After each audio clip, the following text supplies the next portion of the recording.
Nosso amado Papa Francisco disse: nesta vida, no final, o bem vencerá o mal, a verdade vencerá a mentira e a salvação vencerá a condenação. Meu irmão, minha irmã, saudações em Cristo Redentor. Desde já desejo a você Feliz Páscoa no Redentor nosso. Como você bem sabe, há exatamente 1 ano e 8 meses eu fui vítima de uma agressão absurda, sem tamanho. Presenciei minha casa sendo invadida da pior maneira que alguém possa imaginar. Eu fui acordado no início de uma manhã com um grupo de pessoas entrando no meu quarto, revirando gavetas, mexendo nas minhas coisas pessoais e invadindo minha privacidade sem nenhum escrúpulo. Não esperaram nem que eu vestisse as minhas roupas. Disseram que aquilo era parte de uma investigação sobre a qual eu havia tomado conhecimento somente naquele momento. Na verdade, até hoje, eu nunca fui ouvido, chamado, perguntado, nada. Eu não sabia de nada do que estava acontecendo, mas toda a imprensa sabia e já tinha sido inclusive convocada há dias para aquele momento, para aquela manhã. O constrangimento e a humilhação foram tamanhos que praticamente fizeram ao vivo, de dentro do meu próprio quarto. Algo totalmente insano, ilegal, desnecessário, humilhante e certamente organizado de uma forma antecipada e meticulosa. Logo depois eu fui percebendo do que realmente se tratava. Percebi que não importava a verdade para aquelas pessoas. O interesse era acusar e condenar, sujando uma imagem, uma história de vida, de dedicação ao Evangelho.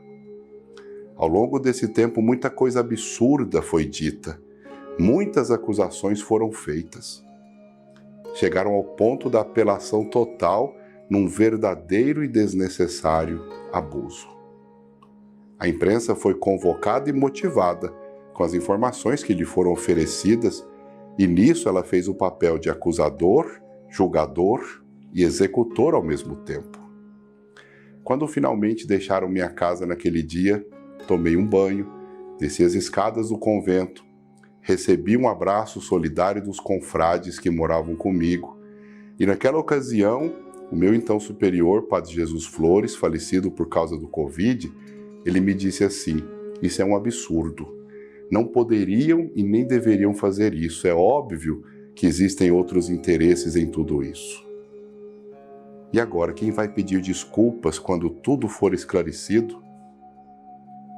Desde o ocorrido por prudência e bom senso, acertei com as indicações e formas delineadas pelo senhor arcebispo de então o meu afastamento temporário da presidência da AFIP e também da reitoria do santuário, até que as coisas fossem devidamente esclarecidas pela justiça como foram na última segunda-feira.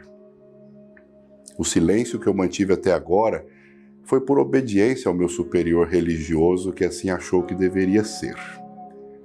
Sendo assim, resignado, aguentei calado todas as diversas formas de investidas contra mim. Mesmo que algumas semanas depois daquela invasão à minha casa, a justiça já tivesse reconhecido por unanimidade que não havia falha alguma na minha administração, muito menos algum crime, como de forma leviana quiseram afirmar e divulgar, ainda assim insistiram em repetir aquelas injustas acusações e a divulgar inclusive fakes, inverdades, montagens desconectadas totalmente com a realidade. Ora, nós vivemos na era da manipulação das informações, das imagens e até mesmo da voz das pessoas. Hoje em dia, com a tecnologia disponível a qualquer um, nem tudo o que se vê e ouve condiz com a realidade e pode ser editado facilmente, falseado. Já faz tempo que com programas simples baixados na internet junta-se um pedaço dessa fala, um trecho daquela, e se cria uma fala que não tem nada a ver com a original. Imagine o que podem fazer com a voz de uma pessoa que tem mais de 45 mil horas de falas disponíveis na internet, como é o meu caso. Foram feitas diversas simulações, emendando palavras e frases que eu nunca disse, criando o contexto que era conveniente, isso é, para que pudessem me difamar, me expor e até mesmo me intimidar. Quando vimos que essas notícias sempre saíam antes das principais decisões do judiciário, aí sim ficou muito claro que o intuito era induzir o pensamento das pessoas e fazer pressão nas decisões. Não conseguiram mudar o rumo da justiça, que se manteve isenta em seus procedimentos. A conclusão continuou sendo que o ocorrido foi algo incomum, desnecessário e até contrário ao devido processo legal. Que eu era e sou inocente e não deveria ter passado por nada disso. Que o constrangimento a que fui submetido não deveria nem mesmo ter acontecido, pois eu nada fiz de errado. Meu irmão, minha irmã, nunca tive nada em meu nome, nem em nome de alguém, viu? Isso por opção de vida, opção de consagração. A casa onde eu moro hoje, o veículo que eu uso, o dinheiro que eu recebo para o básico, até o advogado que me defendeu, tudo foi proporcionado pelo meu grupo religioso. Da mesma forma, tudo que eu administrei era e continua sendo da FIP e está a serviço do Evangelho. Olha, saber investir de maneira inteligente, criativa, bem assessorada para o benefício e crescimento de uma obra como essa, é saber usar bem mesmo, os talentos confiados por Deus e não enterrá-los com mediocridade, como diz a própria palavra de Deus. E isso nunca foi crime. Quem me investigou sabia disso muito bem e o sabe até hoje, mas não foi isso que relatou. Claro, não havia interesse em dizer nada disso. Tudo cairia, se desmoronaria como um dominó. Por isso eu digo que o método utilizado foi ao nível da baixaria mesmo, misturada com mentiras e desonestidade nas informações. Tentaram enganar inclusive a imprensa livre, pilar de nossa liberdade democrática. Às vezes eu fico pensando que nada disso teria ocorrido na intensidade com que se deu se eu tivesse pegado logo um microfone e começado a falar denunciando publicamente cada mentira, inclusive citando nomes dos arquitetos delas. Mas por obediência, eu fiquei em silêncio, esperando a verdade ser restabelecida pela justiça, como foi, por unanimidade, em todas as instâncias possíveis. Nesse turbilhão, nesse tempo de provação, foi o Pai Eterno e as suas sinceras e fervorosas orações que, sem dúvida alguma, me mantiveram de pé, sereno e forte.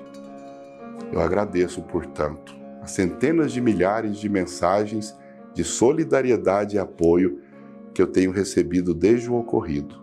Deus lhes pague. Olha, além de meu Facebook com 4 milhões de seguidores, meu Instagram com mais de 740 mil seguidores, eu criei agora, há pouco mais de 3 meses, um canal de orações no YouTube, Padre Robson Oliveira Vida Plena, e já estamos com mais de 1,5 milhão de visualizações. É notório que as pessoas entenderam que tudo isso não passou de um triste episódio montado para tentar macular um trabalho que há mais de 16 anos tem sido conduzido com muito amor, com muita honestidade, com grande empreendedorismo. Tentaram me fazer parar, mas não conseguiram. Eu me lembro da sabedoria do pensador que afirma: as pessoas só jogam pedras em árvores que estão dando frutos. E quanto mais frutos, mais pedradas. Geralmente, os que jogam pedras são pessoas que não plantaram a árvore apedrejada, pois quem planta, cuida. A palavra de Deus também é muito firme em dizer: bem-aventurados sois vós, quando vos insultarem e perseguirem, e mentindo disserem todo mal contra vós, por minha causa. Também diz assim: ouvistes aquilo que foi dito, amarás o teu próximo, odiarás o teu inimigo. Eu, porém, digo a vocês: amai vossos inimigos, bendizei os que vos maldizem, fazei bem aos que vos odeiam, e orai pelos que vos maltratam e vos perseguem. Por isso, meu irmão, minha irmã, eu peço as suas mais sinceras orações por todos estes que tentaram contra mim e contra esta obra de evangelização. Eu, particularmente, estou rezando pelos que me difamaram, pelos que me caluniaram, injuriaram sem medidas nem critérios. Desde já eu os perdoo com toda a convicção do evangelho que eu prego, mas eu espero também profundamente em Deus que parem com essas perseguições. Foram longe demais. Mudem suas vidas, não usem seus cargos para interesses obscuros e políticos. E podem esperar aí que mesmo essas minhas bem poucas e comedidas palavras serão muito deturpadas por alguns. Outros vão manifestar até formalmente solidariedade com quem se sentiu ofendido, dizendo que foi feita a coisa certa. E veja bem, farão isso sem eu ter nominado ninguém aqui, hein? Sem eu ter dito de nenhuma entidade aqui. Aliás, com isso eu não estou criticando qualquer instituição, mas quem, de dentro dela, promoveu tantas mentiras e ilegalidades. Em outras palavras, eu não estou falando do carro, e sim de quem dirigiu, de quem foi o motorista. Aliás, as instituições merecem todo o seu e meu e nosso respeito e reconhecimento pelo bem que elas buscam realizar à sociedade em geral. Mas elas também são formadas de pessoas corruptíveis, sujeitas ao seu próprio caráter e propensas à iniquidade. Afinal, perfeição mesmo, só em Deus. Eu espero aqui que não me venham com mais matérias, só que agora deturpando estas minhas palavras e fazendo seus juízos sempre de acordo com seus interesses e conveniências, viu? É assim que funciona, infelizmente. Mas com a inabalável fé que me conduz, é que continuarei seguindo em frente e buscando levar o Evangelho a você e a tantos que dele precisam, como sempre temos feito, em comunhão com a Igreja e buscando ser mais fiel, cada vez mais fiel, à minha vocação e a esta bela obra de evangelização. Sou o mesmo sacerdote consagrado que sempre fui, com fé, zelo e amor pelo Evangelho e pela missão de evangelizar. Com uma diferença, bem mais talhado agora no ferro, no fogo, no cadinho da humilhação das maldades suportadas no silêncio do deserto. Mas sem dúvida também, muito mais amadurecido, para entender que as trevas deste mundo nunca irão vencer a luz que emana de Cristo e daqueles que são filhos amados do Divino Pai Eterno. Eu agradeço sinceramente a comunhão dos muitos bispos que me ligaram, me visitaram, me deram forças, dos confrades e um sem número de sacerdotes religiosos e religiosas que acompanharam meu sofrimento e manifestaram seu apoio e comunhão comigo, inclusive através até de jejuns e orações. Foram um sem número também de mensagens e manifestações de apoio. Agradeço sem dúvida alguma a supermassiva expressão de solidariedade de católicos e não católicos, e principalmente dos associados da FIP, que sempre estiveram ao meu lado e nunca acreditaram nesse circo de horrores que foi armado de forma tão demoníaca para me intimidar e para atrapalhar essa obra, que sem dúvida nenhuma saiu muito prejudicada, mas não derrotada. Porque mesmo diante das tribulações, se nós nos mantivermos firmes e confiantes em Cristo, nós seremos, como nos diz o apóstolo, mais que vencedores. Com a nossa fé experimentada no fogo, nós iremos alcançar patamares de bênçãos e graças nunca antes alcançados. Fixemos, pois, o nosso olhar em Cristo. Olhemos para o horizonte repleto de graças e esperanças e vejamos juntos a luz da graça nascer para todos aqueles que buscam o Pai Eterno de coração humilde e sincero. Meu querido, minha querida, por enquanto é isso. Que o Divino Pai Eterno esteja sempre na sua vida, abençoando você e sua família. Muito, muito Obrigado.